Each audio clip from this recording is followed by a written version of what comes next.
Hello everyone, Dan the 14th Prime here. Today I want to check out with you guys the Transformers The Last Night. This is a Toys R Us exclusive from their Mission to Cybertron line. It's a deluxe premiere edition. They've done a repaint of an old Megatron mold. So it's a $20 figure exclusive to Toys R Us. They put it in the premiere edition, packaging. They tag it under The Last Night. You can just check it out here. Pretty basic packaging. You get some Cybertronian on this side. This all looks very familiar. Get some of the movie artwork over there. And then back of the box here, you get the 19-step transformation, the product shot, Megatron there. It looks to be a nice repaint. I got the original mold. I will check it out, or at least the last time I recall it being released, which is just a few years ago. And he turns into this bomber. What do you call that? B-2 bomber, I think. It's a pretty slick-looking triangular bomber airplane. And the one thing I remember about this mold is like transforming this thing is always like the bane of my existence. I always forget. It's a bit of a parts former and has a bit of an unusual mechanisms in it, but I'll study up before we get to that. Also have Skeletron exclusive. He's a repaint of Steelbane. We'll check him out later on the channel as well. Alright, so that's the packaging for Megatron, the ruthless oppressor as they call him. Let's pop him out of the box and check him out. Okay, so here's our boy Megs out of the box. I think he looks good. The color's really vibrant. Or at least work very well together, I should say. It's definitely darker tones with the gunmetal gray and kind of that bronze, I guess I'll call it. Some purple accents in there, some bright orange there with the arm cannon, which is cool. I gotta say, I'm thinking Megatron here and the Skeletron, I think they're definitely a step above the Optimus Prime 2-pack that we saw. For one, I think we're getting much better exclusive paint on the Megatron here, and also the head sculpts are exclusive as well. So he does have a Last Night head sculpt there. So very good first impressions, but let's dive in and take a closer look. Okay, so here he is, just museum posed up, right? Standard deluxe class kind of size. We'll say a little goofy, the way the arm cannon becomes a set of wings, plugs in over the side there, definitely creates a lot of length on that side.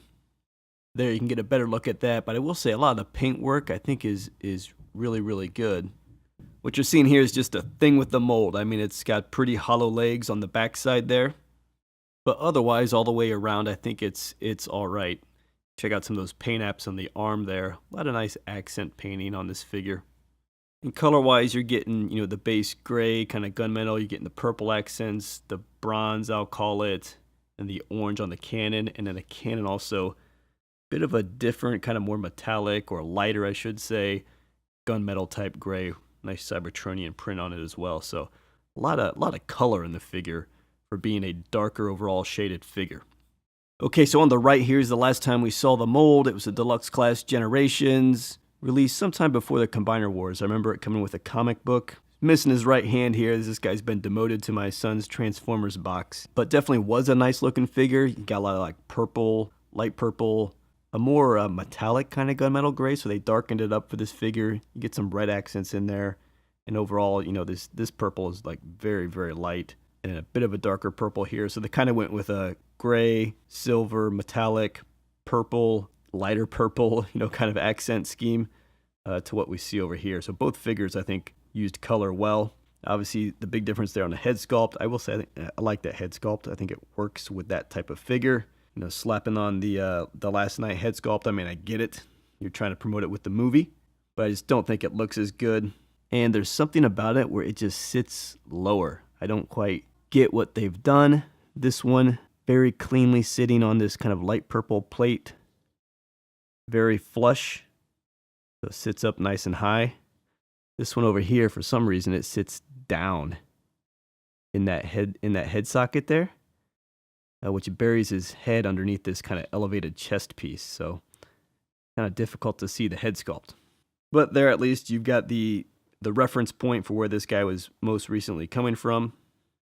So here we'll dive in closer to check out the head sculpt. You can kind of grab that head and pull it up a little bit, but still it feels like it just feels like it sits lower. Maybe it's just mine versus the old figure, but it definitely feels like it kind of sits down in there and just doesn't sit as high with that base plate as the old mold.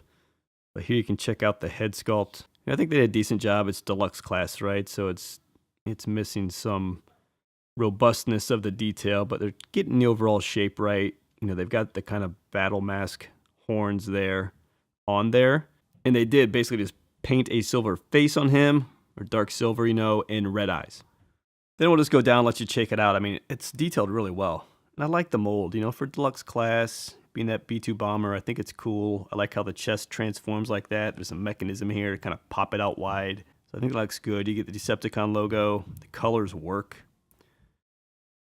You know, so I'm pretty happy with it. I'm pretty impressed. I mean, coming off those Optimus Prime remolds, repaints, reissues, I didn't think they did much with them. So this is much, much better. Check that all the way down. A lot of good paint work. I like what they did with the cannon over here as well, making it like a totally different color. And then, you know, the mold has translucent plastic to it in the original, so it was purple. They kind of went with an orange to mix it up. I don't know if that would have been easy to change or not, but I don't mind the translucent orange. You check out the side of the figure here. Again, a lot of good paint work. That's all going to look really cool when we get them into the jet mode, the bomber mode, I think. A lot of good color variation. Back of the figure here, you know, fine, whatever. I think that's pretty cool the way they do the back, and that kind of becomes like this back of the head plate or something. And I don't know if I get the purple hands, but whatever. And then the hollowness in the back of the legs is kind of the drawback of the mold. Then the cannon side here, you know, they do what they can with this cannon. You'll see how it's a bit of parts transformation for the wings. So they kind of slap it together and throw it on his arm. We'll take a closer look at that. All right, so just to kind of show you how this cannon works, it just plugs in here. Got a plug. It is basically two parts for the wings. You'll see those come on. They fold in actually to help become the wings. But pretty cool with the Cybertronian kind of accent paint on there. And again, another twist of color coming into it. So pretty interesting, but yeah, they just kind of peg together and slap on his arm to become a cannon. Like that. Stretch him out. Plug it in the arm. So I won't spend long on articulation. I think it's overall good. You know, deluxe class figure, you get basically a lot of ball joints. Check out the shoulders there. Check out the elbows, good. The hands here kind of hinge in because they go in for transformation. The head, again, kind of a little low for my liking, but you can spin it, and it's on a bit of a ball joint, basically. So you can roll it around, get a little bit of up and down, but not a lot. No waist joint. The legs here, hips, ball joints. So you can get the legs out wide, and, you know, they'll jump well. It's got a thigh swivel, you know, just above the knee, let's say. That's going to transform really tight, so no issues with the knee, and the foot's going to transform too. So you kind of get some up and down pointing with that. It's got a heel spur as well. So pretty well basic articulation for a deluxe class figure.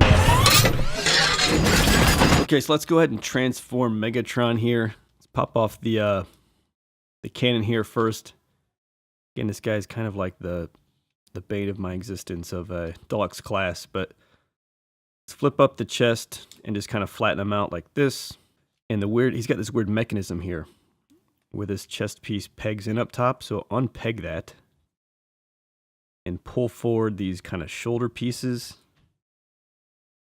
so they peg up front. You got to kind of flatten them out too. Kind of push them together and push them forward. Okay, it's already not cooperating for me.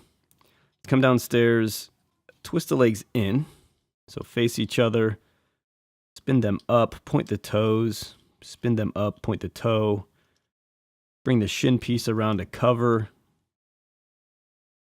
and then you flip it this way. You'll see a peg here that wants to peg in there, and a peg here that wants to peg in towards the top of the shoulder. Let's work those in. Get these arms out of the way a bit.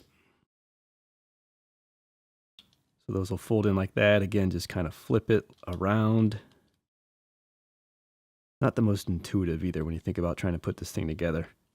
And as usual, probably need to come back and clean stuff up, but that's all right for now. Shoulder, you can see it's naturally just going to fit there. Give it a twist because you want the accent side up. Go ahead and fold in the hands here too. Fold in the hands. You can see how that's going to peg in right there pretty simply. Again, a little twist at the form there. Shoulder to shoulder. So there we go. So you create this little like sandwich of everything. And it's not too bad. I actually got them together okay. Not all smooth, so we'll clean that up. If you grab his gun here, let's just split it and then crunch it together.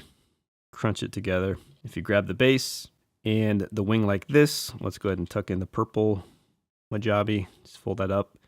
It's just little hooks here. Little hook, little tab hole. You kind of push it up into it. Just peg it up into it. And that is basically it. I'm going to clean them up. Okay, so I've cleaned them up, and last thing here is he's got a little landing gear you can flip out underneath. All right, so here's the B-2 bomber coming in high, so you can get the nice topside view. It's a pretty sharp-looking plane, like I said earlier, for Deluxe class. I mean, I do like this. It's just tricky as hell to get them in this mode. But also here, I mean, the colors, I think it's pretty cool what they've done. With these lighter gray accents there. Stripes all show up well. I think it's a pretty cool looking alt mode. I think the paint that they've done, works very well in this mode as well. And I do like the little light gray. It's an interesting little twist. There he is underneath, basically just all sandwiched and scrunched together. That's like as tight as a Deluxe class figure, any Transformer figure I think we've ever seen. I mean, everything just smashes together in a ball basically, and you throw on a set of wings, and that's kind of it. But it's relatively sophisticated on how you get them in that ball. Look how clean it is. It all can come together pretty nice and make that nice triangle, those nice straight lines down from like a triangle tip and then down to the side. And then you slap the wings on. So it looks pretty cool. Here is next to his mold brethren, the old generation figure that I had shown you earlier in alt mode as well next to him. They both look nice. I think both work. Just getting this guy back out, I will say that he's got like a cool metallic flake through all his gray, so it's pretty cool. And the purple is kind of metallic, so really interesting paint work. But both do look good. This guy's got more of a gunmetal traditional gray for his base color. But for Deluxe class figure, again, I think it's good use of colors. You're getting like 4 colors on the figure, like prominently across the figure. That is pretty well painted, I think. Very well accented. Yeah, well, just one quick peek here. I mean, he's flat as a pancake, so there's not a lot in terms of his profile. See the feet? You can kind of play with these in terms of, do you want the feet more back to create that type of look, or do you want them more folded up nice and tight? I think that's official. You get like a really tight, clean look. Again, he's just very low profile, little landing gear there. But the top, that's the money shot. So to flip them back, we just kind of pop it down these, and let's kind of go ahead and set it up. So you'd flip out the handle, you peg them together. There's 2 little pegs, can't miss them. And then you stretch out the cannon. So we'll slap that on the side of the arm in a minute. In terms of this chunk of plastic here, I mean, look at that. It's so tight. That's cool. Let's just unwrap the guy. So let's get the arms out of there. Just kind of get them down. Flip the legs back down. Stretch them out. Fold them down. Fold them down. Let's just kind of get everything elongated. Get the legs facing the right way. His shin guards will kind of pop out. His feet. Get the heel spur back. Put his toe forward. Get the heel spur back. That's kind of it for the legs. Come back upstairs, and you got to kind of put that little goofy mechanism back.